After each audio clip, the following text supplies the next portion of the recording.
Man has made the planet and everything on it his subject. Livestock supply us with meat, milk, and leather.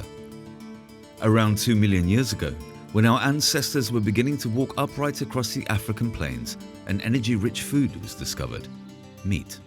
It started with erectus and early Homo with cutting the meat with stone tools, grinding the meat, pounding the meat.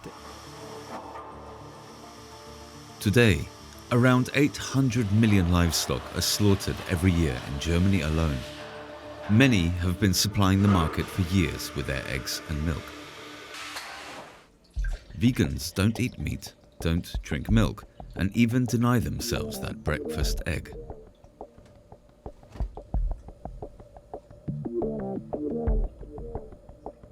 For me, consuming milk and other dairy products is animal cruelty. It doesn't matter if it's conventional, organic, or biodynamic milk. For most city dwellers, their only contact with livestock is when they drink some milk or the steak is already sizzling in the pan. And I'm one of them. I love cooking. Many vegans manage without using any animal products at all. Does this mean they have a healthier, better life?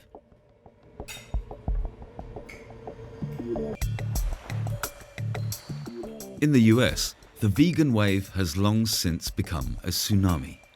It's a billion-dollar industry. No wonder the first biotech companies settled in California, developing alembic, meat and dairy products. So, is veganism really healthier, more ethical and environmentally friendly than the consumption of mass-produced meat products?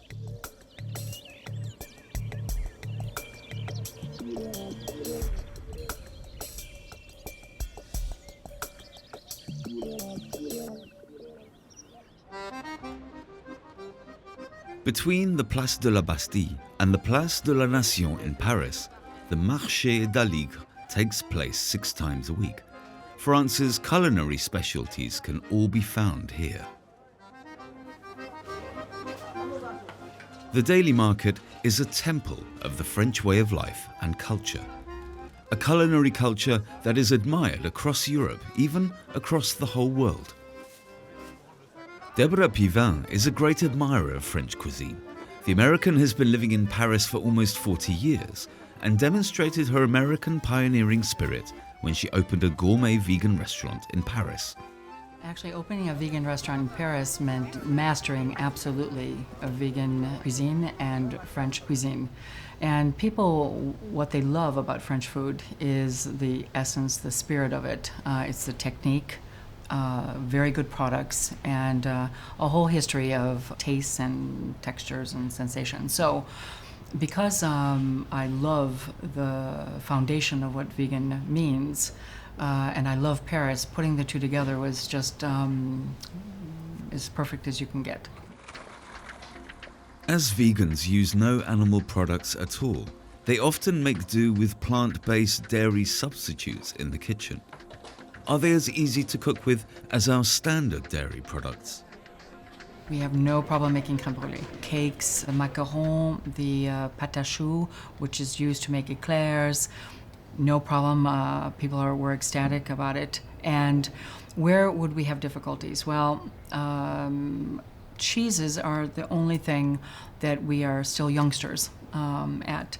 And it's just going to take a little bit of time, a little bit of chemistry to learn how to make them with all the variety. Because the French do have 486 varieties of cheese. So it's taken over 1,000 years to do that. It's going to take us a couple years. Vegan cuisine is unbelievably diverse. It has to be. All animal products are replaced with plant-based ones. Those who want the flavor of a schnitzel do not have to forego the taste.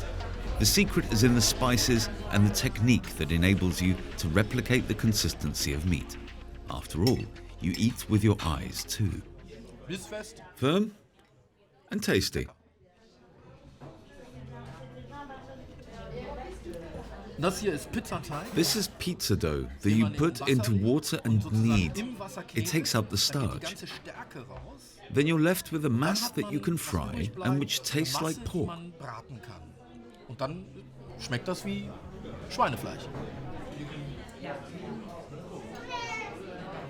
Even dessert is not something vegan chefs have to shy away from. It just tastes different. White vegan chocolate.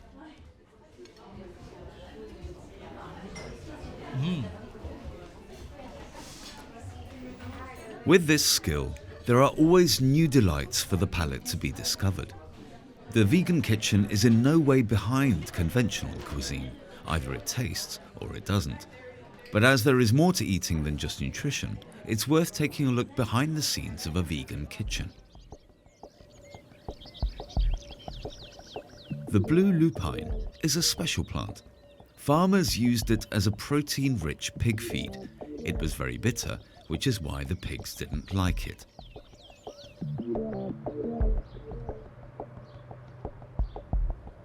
The Fraunhofer Institute for Processing Technology and Packaging has upgraded the local plant to a sweet lupine and made it suitable for human consumption. Lupine seeds are flaked and undergo several processing stages so the rich protein can be extracted. An established technique that proved useful in developing the process was decaffeination. To extract the protein from sweet lupines, they first need to be de-oiled. Similar to the soybean, usually various solvents are used with soya to remove the oil. We wanted to find a more environmentally friendly alternative and stumbled across the overcritical CO2. It is used for extracting the caffeine from coffee. With the lupines, we use it to remove the oil and other aromas and improve the plant's taste.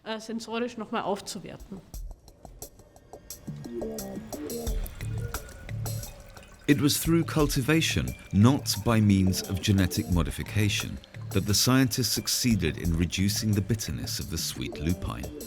This gives us a protein that can be turned into lupine milk. The proteins are nice and flaky now.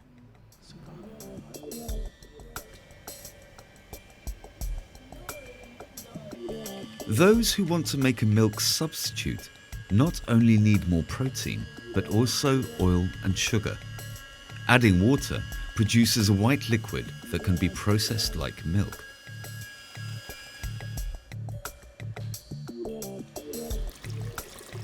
Lupine milk. Competition for any dairy farmer. But since the milk prices have hit rock bottom, the farmer is grateful for any alternatives. More and more farmers are considering growing the sweet lupine. It makes economic sense. Especially in the sandy soil in northeast Germany, the sweet lupine is now en vogue.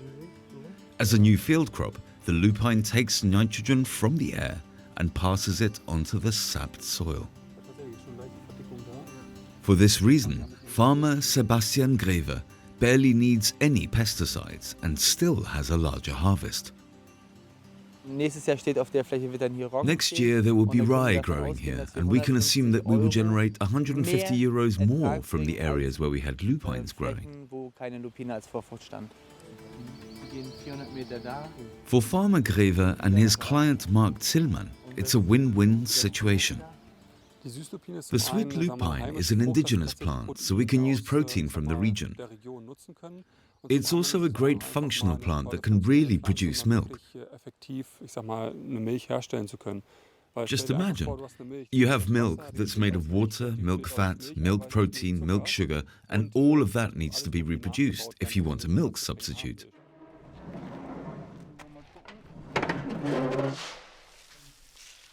The sweet lupine seeds are easy to store and process. This is about 30 tons. What can you make from 30 tons?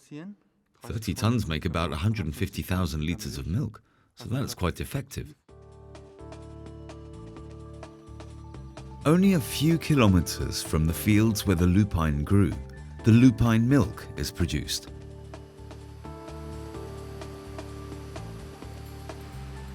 This is where the basis for lupine yogurt, lupine cocoa, and lupine ice cream is made.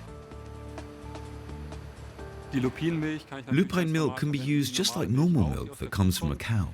I can make my rice pudding with it, I can eat it with my muesli or drink it cold out of the fridge. There's no limits to how I can use it.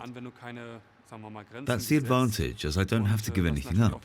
Plant-based nutrition is no longer associated with sacrifice, but with pleasure. Although the lupine platter is limited, there are ecological benefits to the local lupine not offered by other important protein-rich alternatives, such as soya. 35 million tons of soya are imported by the EU each year, mainly from South America. Most of it is for livestock fodder. Large areas of rainforest have been burnt down to make way to farm the monoculture. Surface areas that once soaked up CO2. The majority of the beans have been genetically modified, yet the need for new pesticides does not abate. Soy is an important raw material for many food products, such as baked goods, dairy products, and cereal bars. To process the beans into protein products, they need to be de-oiled. So far, the oil is dissolved in the toxic chemical hexane, which is not only harmful for the environment, but highly flammable. Ecologically sustainable, it is not.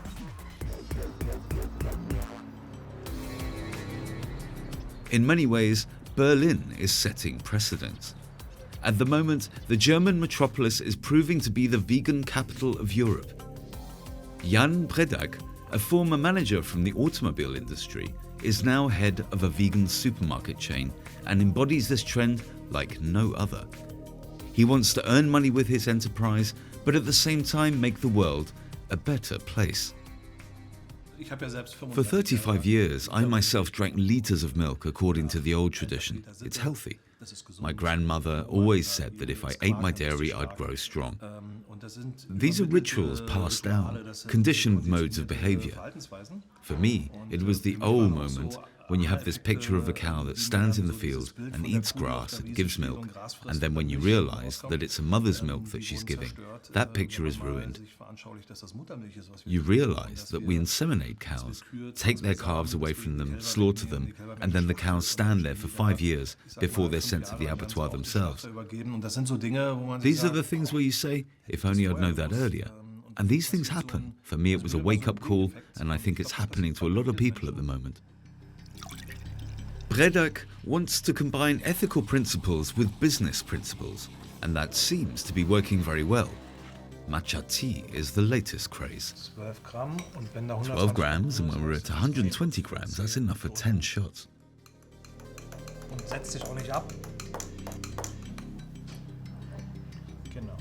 Cheers.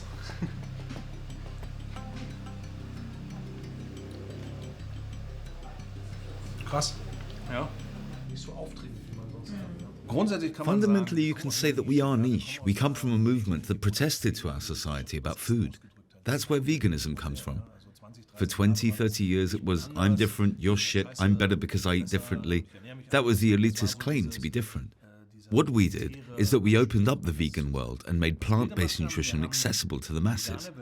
We tore down barriers and the preconceptions. And what is happening now is remarkable. Many people are coming to us who aren't vegan nor vegetarian. They're just curious to try the products, and that brings in consumers. We're tripling our revenue every year. Und wir verdreifachen jedes Jahr unsere Umsätze. Whilst Jan Bredak ratchets up his revenue, scientists in the Max Planck Institute for Evolutionary Anthropology in Leipzig are studying the deeper motivations of human eating behavior. Why do people eat meat and other animal products? Jean-Jacques Hublin is finding the answers in the prehistory of human evolution. The anthropologist delves deep into the past when apes were slowly becoming humans. Our brain is about 5 times the size it should be for a mammal our size, our body size. And the brain is a very expensive tissue in terms of energy. It takes about 20% of our what we call basal metabolism, which is energy we produce at rest.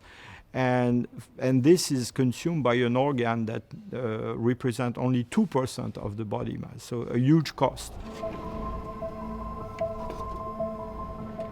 Our early ancestors were herbivore apes that lived in the trees.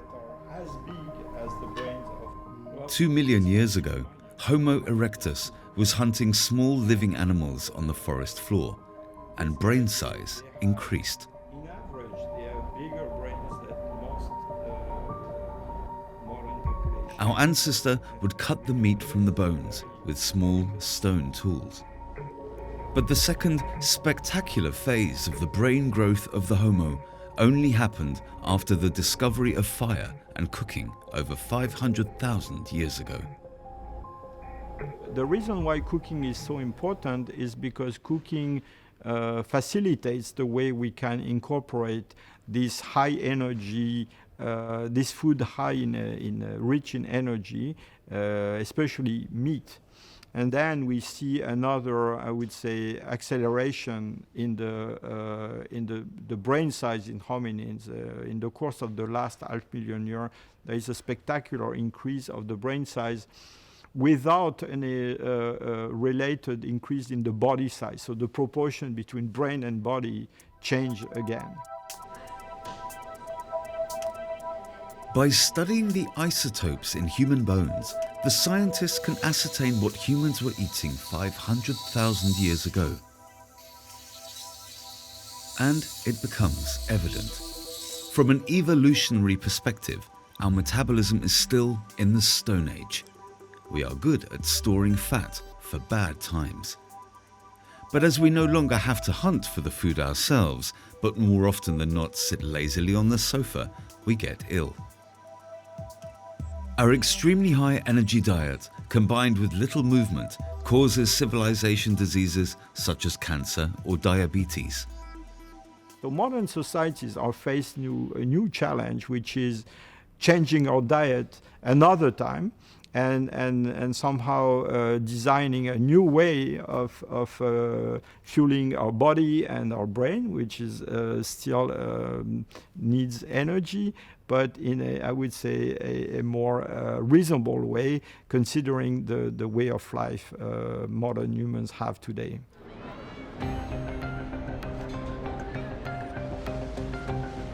The way we're living at the moment is clearly not compatible with our evolutionary heritage. Many of us are too fat and suffer from all types of civilization diseases that are connected to our diet. At the Veggie World Trade Fair in Paris, the healthy diet of veganism is celebrated. But how healthy is being vegan really? Svancha Tomalak, the organizer of the fair, thinks she knows. Sans pour la santé essentially means you cut something out for health reasons, as with veganism generally. But especially in France, many organizations are concerning themselves by talking more about it. Many people don't know what to do with the word veganism. For them, it is a question of, if we can't eat meat, then what do we eat? At the trade fair, the exhibitors are doing their best to convince people of the opposite. The vegan delicacies on offer are overwhelming, although this says little about the taste and health benefits of vegan food. The use of flavor enhancers, sugars, and fats can easily be compared to conventional cuisine. Nevertheless, the French seem curious.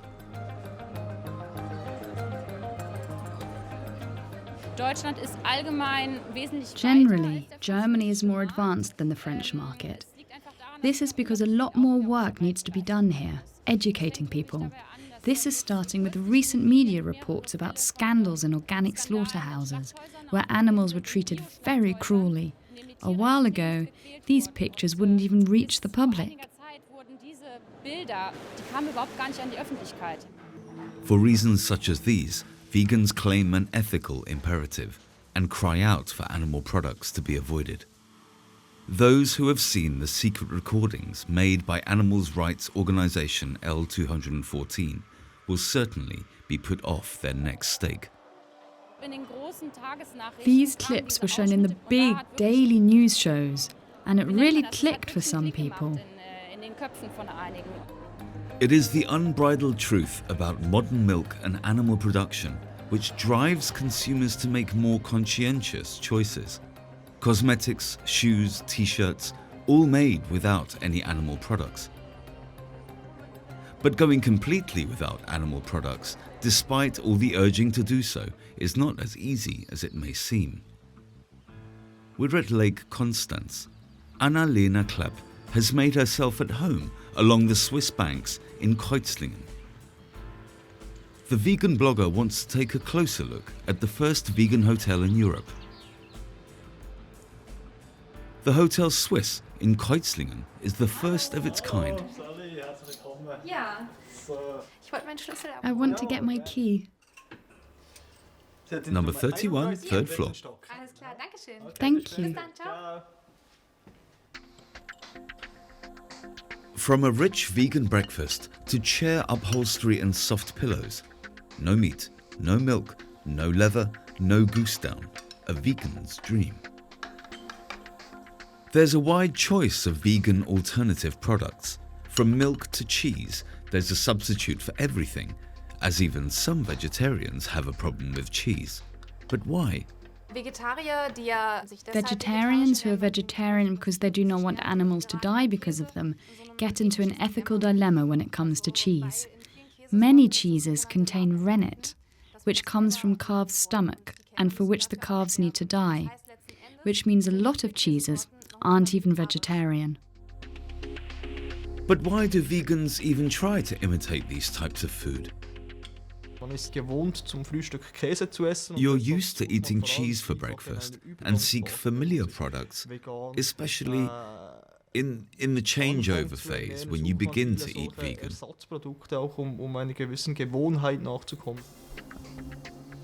Animal ethics doesn't come cheap, especially not in the hotel business. Any recognition goes a long way. Banishing all animal products makes the hand soap as well as the bedclothes more expensive.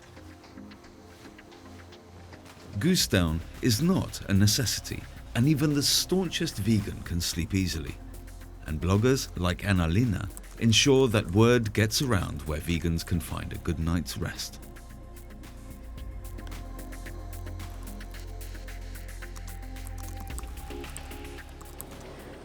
Are you thirsty? How about a cool drink?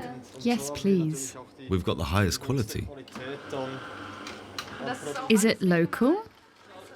Yes, it's all local vegetables.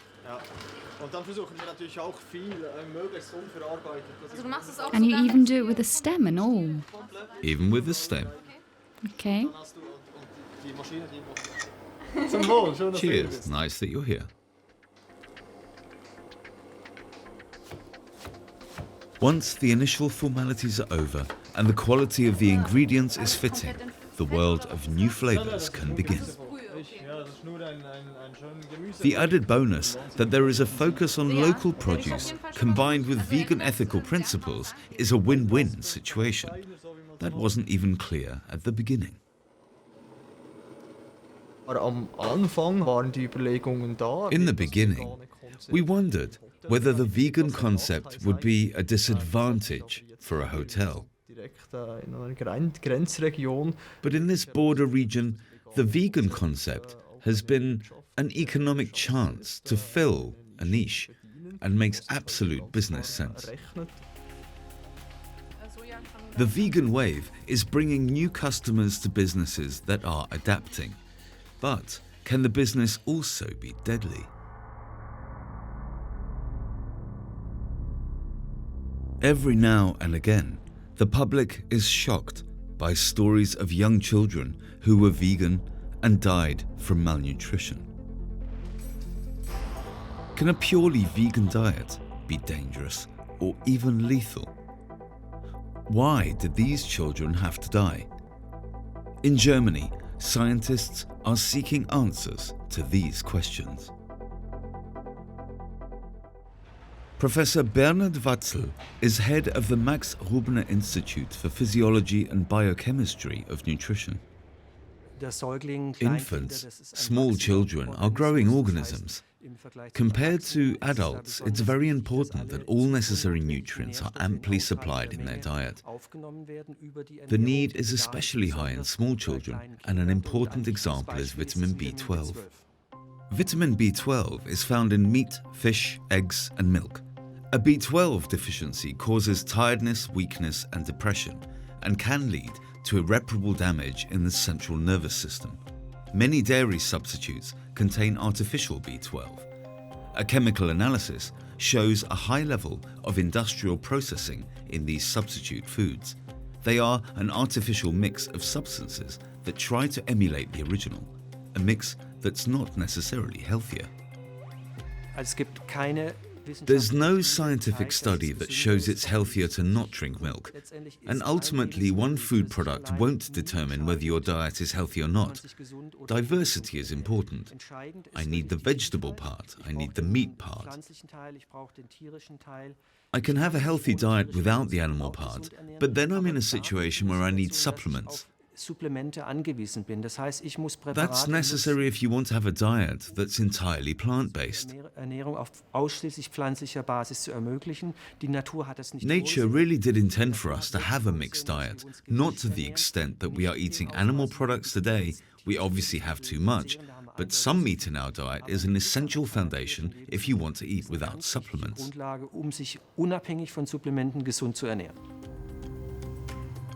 So vegans are healthy when they use a toothpaste that contains B12, for example.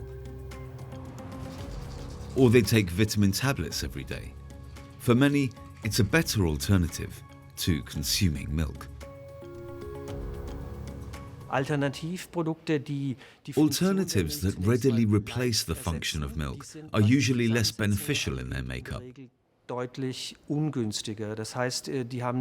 don't have the same concentration of the vital nutrients, are often technologically produced, and less beneficial to one's health in comparison to the makeup of milk.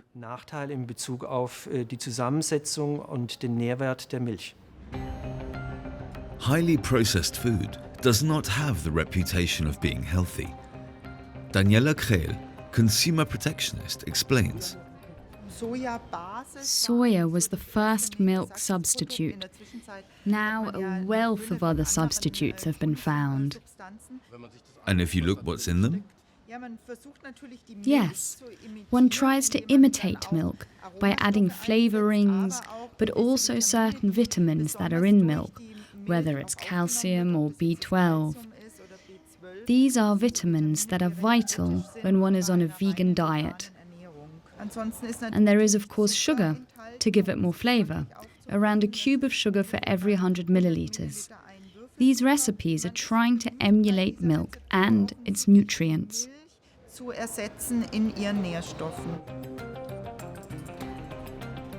These chemical recipes are expensive, and there are still problems with the taste of substitute cheese. Many vegans miss cheese. The base ingredient is a type of oil. So you need plant oil, so it looks like cheese and tastes like cheese. And you can't do that without additives. And what are the additives? First, you need a thickener, so the oil becomes a solid mass. And then natural coloring, so it has a nice yellow cheese color. More important is that you can't do it without flavorings, as plant oil doesn't taste like cheese, which is the taste we're trying to imitate. As vegan cheese isn't cheese and milk substitutes aren't animal products, they cannot be labelled as milk or cheese in Europe. Alexander Anton makes sure of it. He's a lobbyist for the European milk industry. Pleasure, flavor, health. This is the triad of milk. Milk is unique in its nutritional makeup, a product that is traditional, that we've been farming for 10,000 years, and that has a natural basis. All 1,200 French cheese varieties are made from the natural food milk. Whether soy, oat, or almond milk, there are concrete economic interests which have led to a true labelling war. the description milk is only allowed with coconut milk for traditional reasons. There's no real disagreement on this. The situation is clear. The description of milk and milk products is consumer protected. As a consumer, I have to be informed that when I buy cheese, butter or milk, that these are real dairy products. Jan Bredak considers the argument as superfluous and not in the interests of the consumer. We're not allowed to write on our products that they're cholesterol-free, although they are. That would be a competitive disadvantage for the meat and dairy industry, as their products contain cholesterol. A second issue, relevant for me here in Germany, is the tax disadvantages. For a milk substitute, you pay 19% VAT. For milk from a sheep, goat or cow, you pay 7%. These are things that have been secured, where the lobbyists have done their work well. Consumer issues like these are negotiated in the corridors of the EU in Brussels and in court. It is a billion-dollar industry. The already shaken milk farmers in Europe are fighting for the image of milk as a quality product. Misdescribing products that rely on a good reputation, that have acquired the good image of milk, is not new. We've known this since the era of Napoleon III. For him, good butter was too expensive for his troops, so margarine was invented.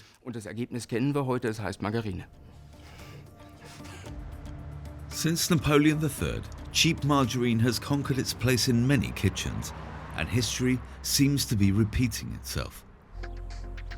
This Rügenwalder mill is a symbol for the traditional meat and sausage industry in Germany. The business has been undergoing radical change since its marketing and development head, Gordo Röben, added vegetarian and soon vegan meats to the company's repertoire. We've been producing meats for 182 years, and when I came up with the idea that we should make vegetarian products, there were murmurs of why, but the numbers justify it so easily. It's not the 7 million vegetarians, the 1 million vegans, but the 40 million flexitarians that are saying, I want to consume less meat and sausage. A serious argument, as you don't want to lose them to the cheese and Nutella industry, but you want to offer them contemporary products.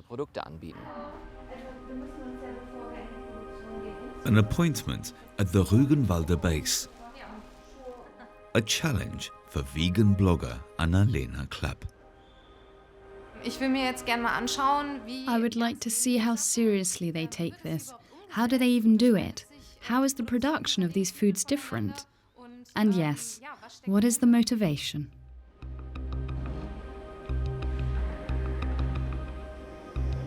Every week, the company processes around 450 tons of pork and poultry.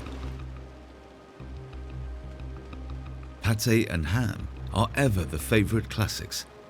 Annalena finds it hard to even look at these products.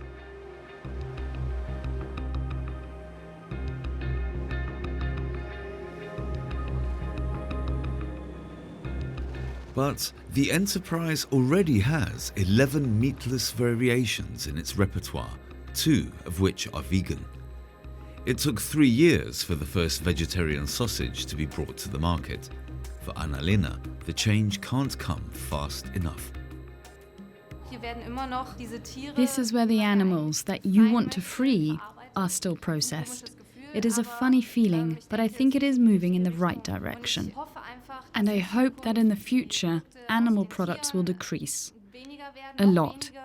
And that one day this venture will only produce vegetarian or vegan products. However, the resistance against vegetarian and vegan products was considerable, even within the company. Yet, success was on Gordo Röben's side. The company has had to hire more staff to produce the non-meat products in 3 shifts. We haven't had much growth in recent years. We would have had about 1-2% plus. Now that we've introduced vegetarian products, our growth is in double figures. We make about 50 million euros a year with our vegetarian products. That's 20% of our total revenue. So there's really something happening in Germany. It's not about to stop. Aside from the vegetarian offer, the company is increasing its vegan platter. Vegan makes business sense. Vegan's founder Predak wants to conquer the European market with his vegan supermarkets. France is right at the top of the list. We're in talks with Carrefour. It's not that far-fetched. The interest is there, but there's more from Carrefour in Spain. But that has an effect on France. I say it's France's turn.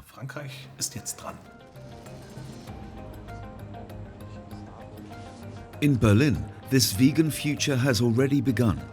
Whether lupines or soya milk, plant-based cheese or meat substitute, the array of products is growing and sales are booming.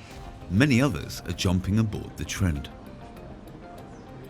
Veganism is a trend, yes, but it's a mega trend, meaning we'll see it run a minimum of about 30 years. And if you look at the reason why people are changing their lives and their behavior, then the first priority is their health and their well-being. But environmental aspects are also being put on the table. Our consumption is leaving a footprint, and you can't wipe it away. There's more and more people in the world and not enough resources.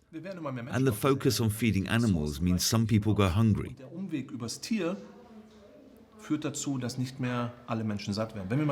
Once we number 10 billion people in 20, 30, 40 years, the planet will be too small for us, and we will have to consume directly, meaning we have to eat plants themselves because they have a much higher yield. For a kilo of meat, I need 16 kilos of grain and 20,000 liters of water. It's just not there. The argument of the animal ethicists is driving some to extreme measures.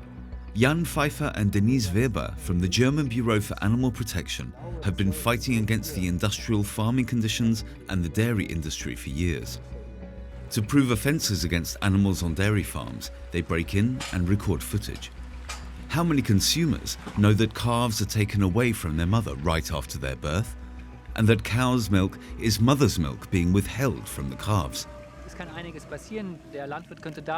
A few things could happen, the farmer could be there, we could get caught, it's a risk. We're very, very careful. It's also our goal not to get caught, because that's exactly what the industry wants. They want to say, look at the activists that bring diseases in, and that's exactly what we don't want.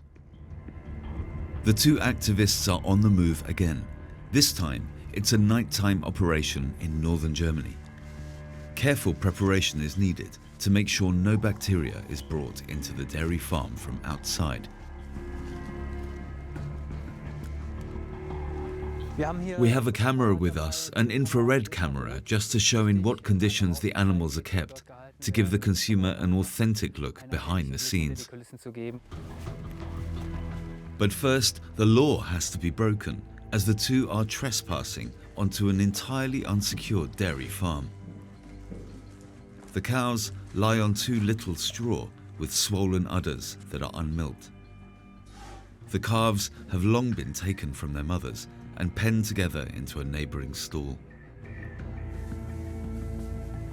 Ironically, the calves get low-fat milk powder, as the valuable mother's milk is meant for human consumption. Everywhere, there is evidence pointing to mass medicating of the animals.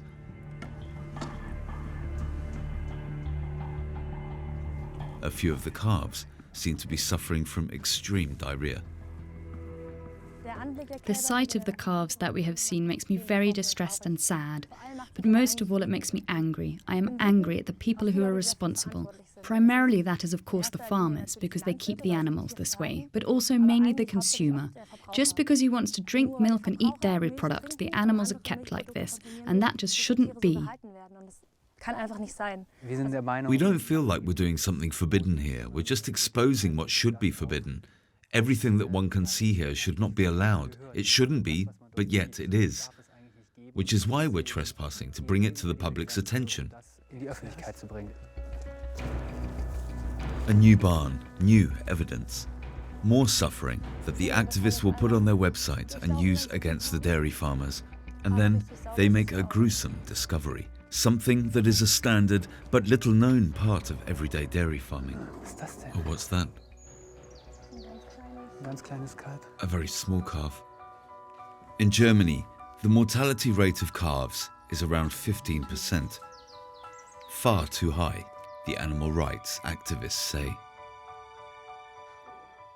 Which is why they sometimes resort to vigilante justice.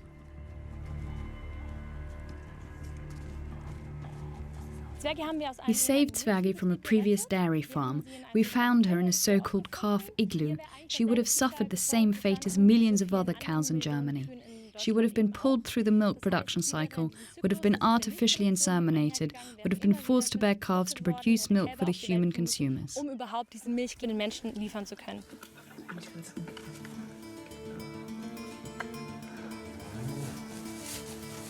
Zwergi, the freed calf, now lives in an animal sanctuary somewhere in Germany. All the animals at this sanctuary have been freed. Many have spent years in crammed barns and can now live out their days without serving as livestock for the needs of the consumer. Well, not quite. Zwergi and the other freed animals are perfect for a bit of vegan propaganda.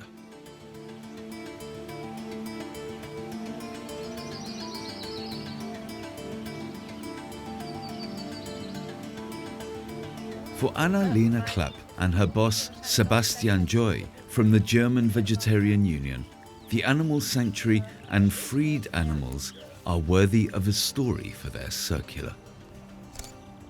Here, pictures can portray what bland numbers often can't. One tangible example says more than any statistics. Stalin once said, "The death of one person is a tragedy, but the death of a million people is a statistic." It's just the same for animals. If you state how many animals, in Germany it's over 800 million, are slaughtered every year and eaten, it's an incomprehensibly large number. The individual can't grasp it. Whilst here in the animal sanctuary, you can see every animal, make a connection to it, and realize that it's a sentient being that just wants to live and be happy.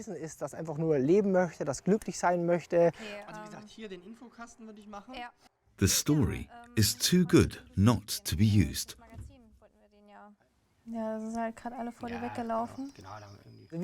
We try not to point fingers, but reach out our hands. When we say, look people, just try replacing milk or eggs or meat with tasty alternatives.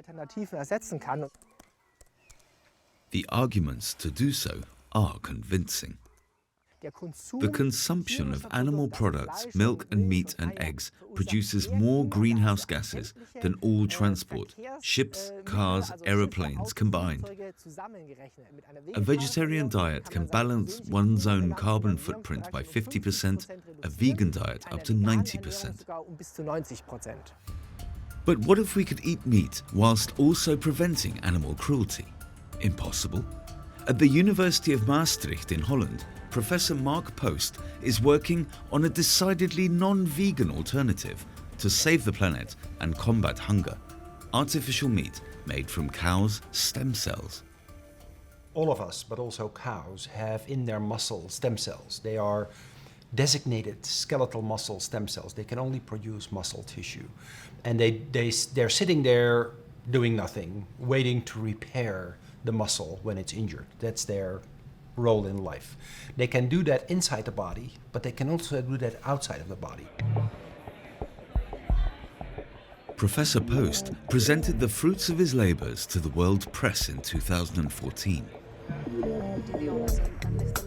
The first hamburger grown in the laboratory. Cost $250,000 for one patty. It took the scientists 3 months to grow the hamburger from the stem cells, quicker than a cow would ever be able to do it.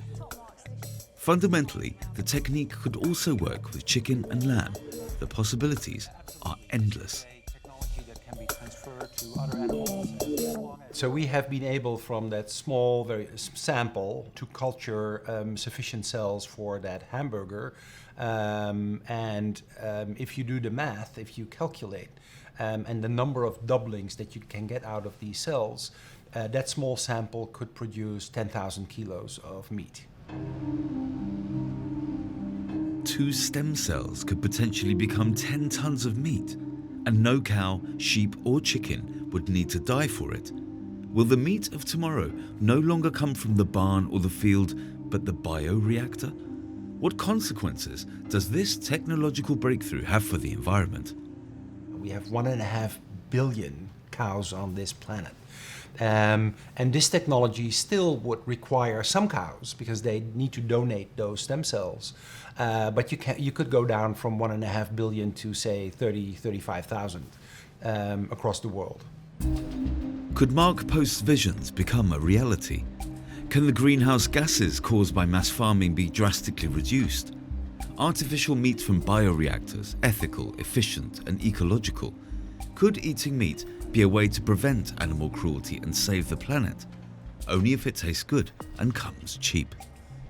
With the current technology, if we scale up, the cost would be about $65 per kilo, so about 50 euro per kilo, which is still expensive. It's still 30 times more expensive than what we have right now, but that's with the current technology, and we already know which innovations we need to, we are looking for to get that price down. The consumption of animal products such as meat, milk and eggs creates more greenhouse gases than all transport, ships, cars and aeroplanes combined. And some people are already dreaming of making milk and cheese in bioreactors. No animals needed at all. Yeah.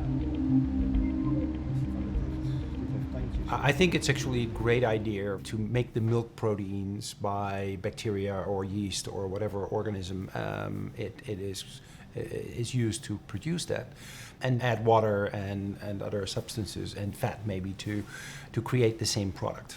I think that's a great idea because milk is a problematic, probably as problematic as meat is a problematic commodity.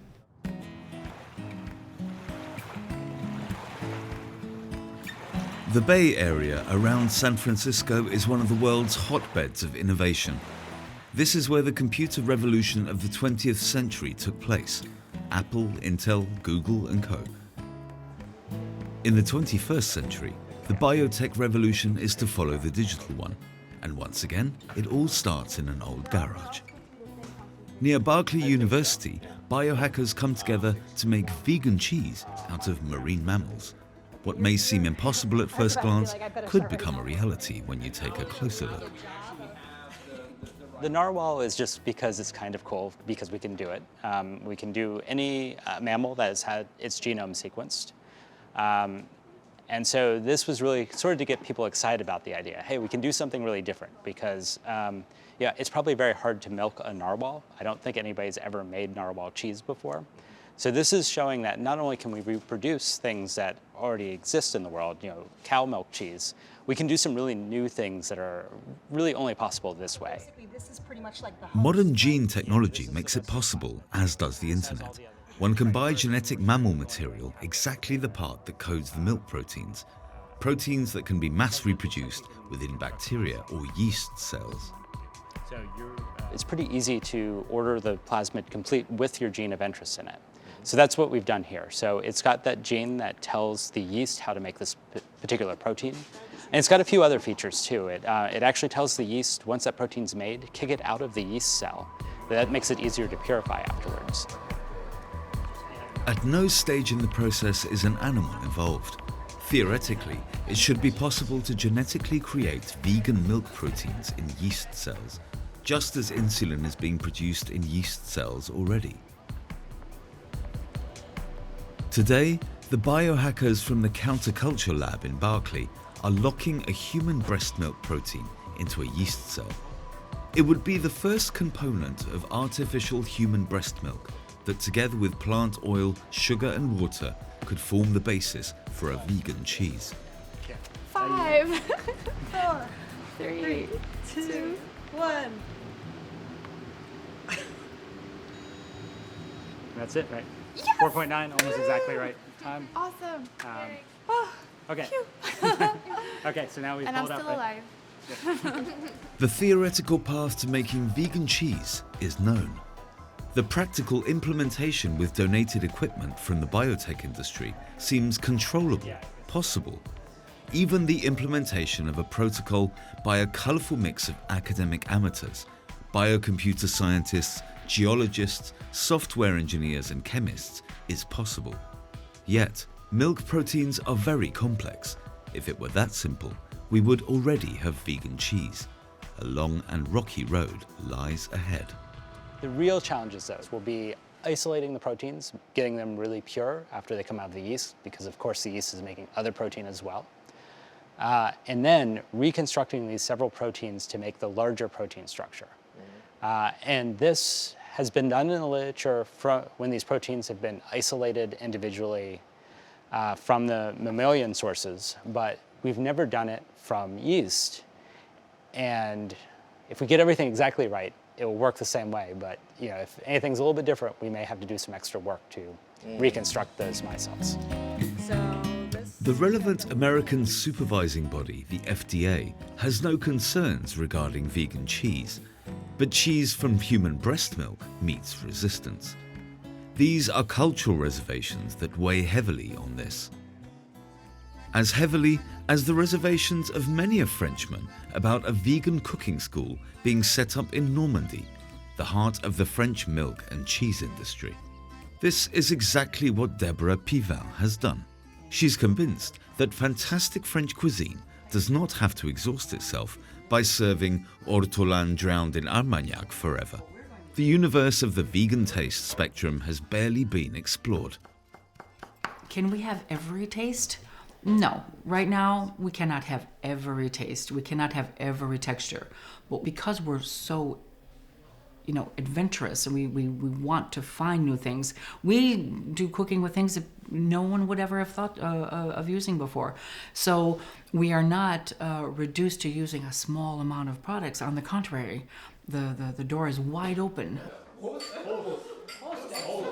In this sense, veganism could even be the key to a whole new gourmet cuisine.